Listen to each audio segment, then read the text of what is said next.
evening, everyone. I greet you in the wonderful name of our Lord Christ Jesus.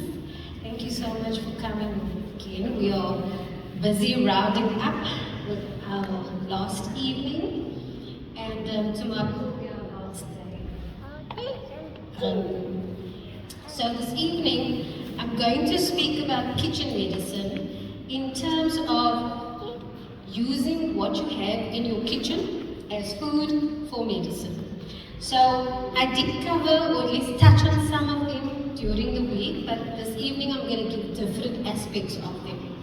So onion is a drawer, and so it draws out infections and basically all germs, pathogens and so forth, and it flushes out impurities. So it affects the nasal area. So your eyes will burn, your nose will run when you are busy using onion. And that is a good thing because it's bringing your tears to the area.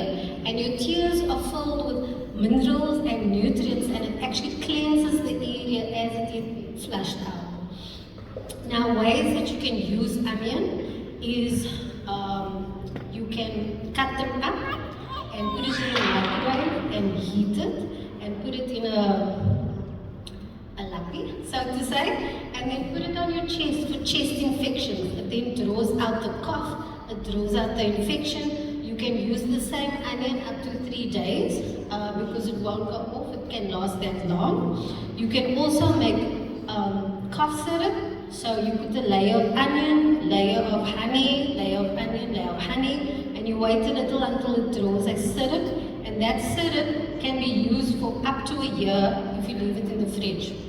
And it really works amazingly for coughs.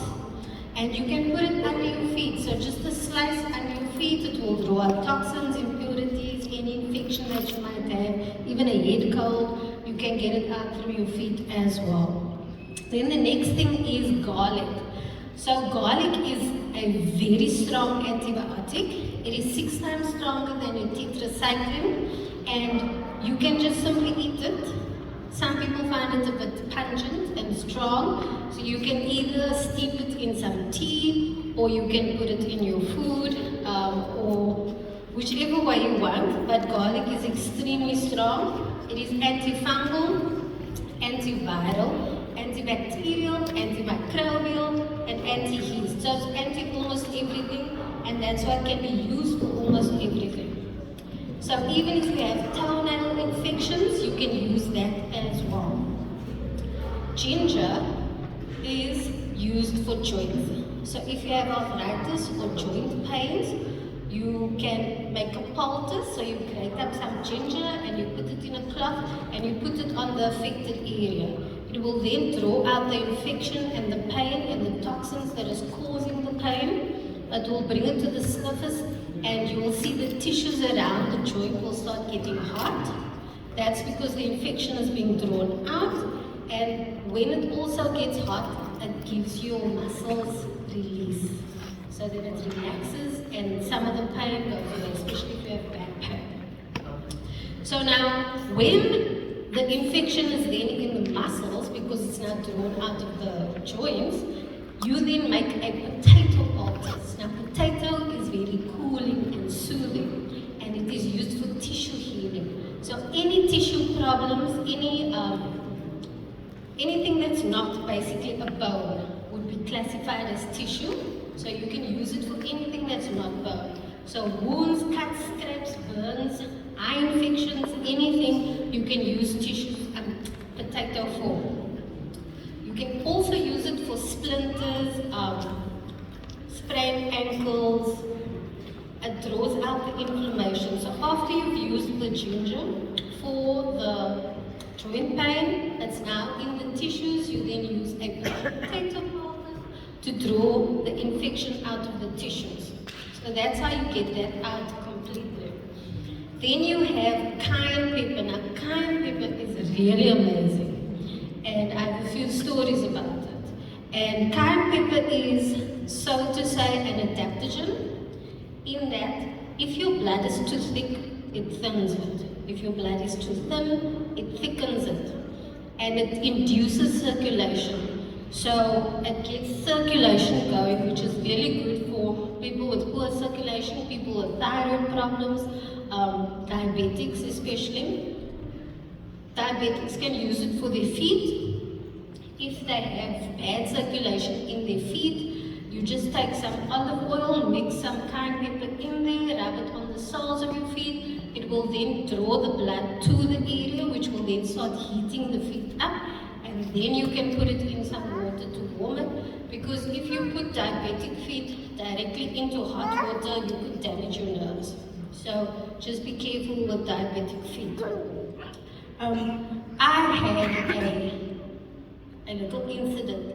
So I pulled the door of the kitchen, of the fridge open, and it ripped off of my toenail off, and there was blood everywhere, lots of blood.